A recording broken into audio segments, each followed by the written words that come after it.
Hello everyone. So we have this array. It's a sorted array of integers. So they are 1, 2, 3, 4, 6, 7. Their indices is 0, 1, 2, 3, 4, 5, right? So given we have a task that we need a sum of two elements of this array, a pair of two elements, these elements would equal the target that we are looking for. So given we have the target 9, so we need two elements of this array to find 9. What we need to mention is that this array has to be sorted. It can have duplicates, and if it can have multiple pairs that equals 9, but we don't care. We just want to retrieve a pair that equals 9. That's all we care about, for instance, right? We will start doing that with 9 and then doing that again with 7. So to do so, what we have to do is we have to start here and hit two pointers. So one of them low and the other high. What we do, we traverse this array from both ends and we keep moving so in opposite directions, and what we sum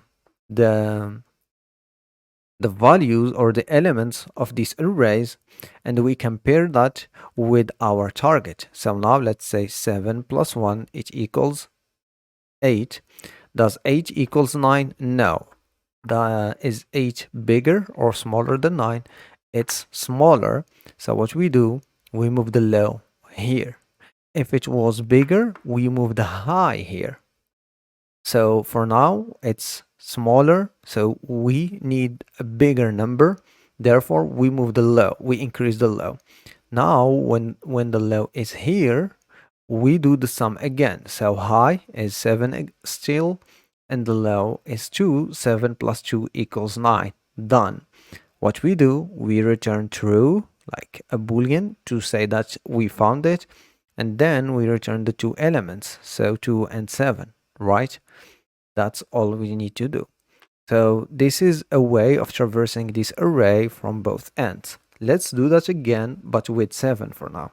As you can see, there is multiple solutions. So it's 6 plus 1 equals 7. 4 plus 3 equals 7.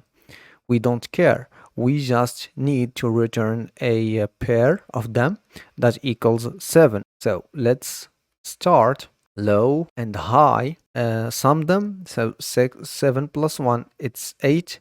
What we need to decrease that. So what we do, we move the high here to the 6. So high here and low remains the same. So 6 plus 1, so it equals 7, right?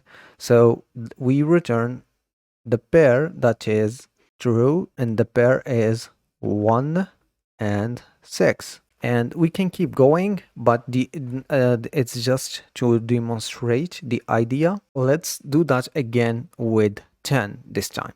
So we start the high here and the low here, okay? We sum them. 7 plus 1, it equals 8. We need a bigger number. We decrease this one. We put the low here. The low equals 2 and the high 7 still. 7 plus 2, it equals 9. No, we need a bigger number. What we do, we move the left one, the low here. And now we have 3. So 7 remains the same, plus 3, it equals 10. You see, we just moved this one. We didn't move this one for now, but we can have a combination, like a sum. Let's say, so given we are looking for the number 6, okay, that's our target. We start the high, the low. We sum them.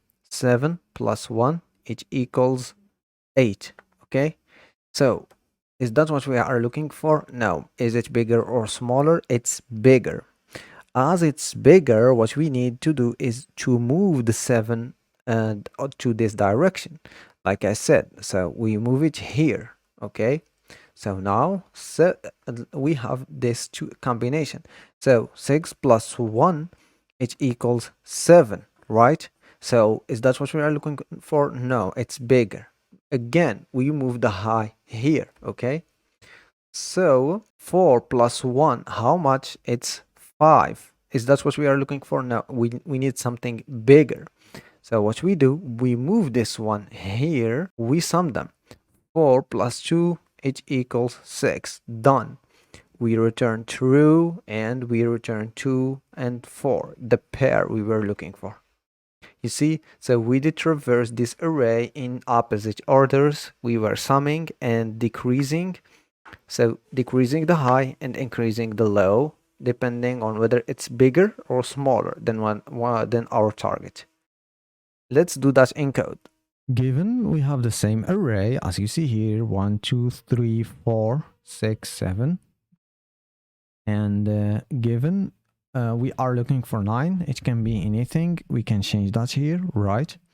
So what do we do in our function? What we need the pointers, the low and the high.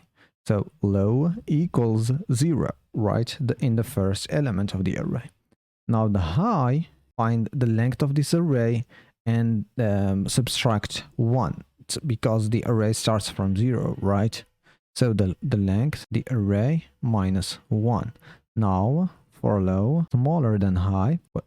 By the way, I'm returning false the result in case we don't find the result, right? And there is the what we are returning is a slice of 2 integers here, so there will be 2 zeros basically if we don't find anything. We will return them like that to find the sum. So the sum equals the array and the low plus array high, right? So what we do, if sum is smaller than the target, let's start with our happy path. So if sum equals the target, else if the sum is smaller than the target, and else if sum is greater than the target, right? So these are the 3 possibilities. Now to if in our happy path, we found that when we did sum these 2 elements, we found the sum, we need to return these 2 elements, right? So result, this slice of integers equal, so result, there is the first one, the array low, and result high. Return result, sorry, I need to return the true, and that's it. Now if what we found, the sum, is not the result, if it is smaller than the target, if it's smaller, what we need to do is that we move the low, we increase the low, right? So low plus plus. And on the opposite side, if it's bigger, we decrease the high, right? So high minus minus. So given we provided 9 and then we try to run, see 2 and 7, right? Because those are the 2 elements that equals 9. 7, as we tried, so it's 6 and 1, right? And 6, so it's 4 and 2, like we found. So this problem is called the 2-sum problem, and that's how we did solve it. Thanks for watching, and please subscribe for more tutorials on Golang and data structures and algorithms and things like that.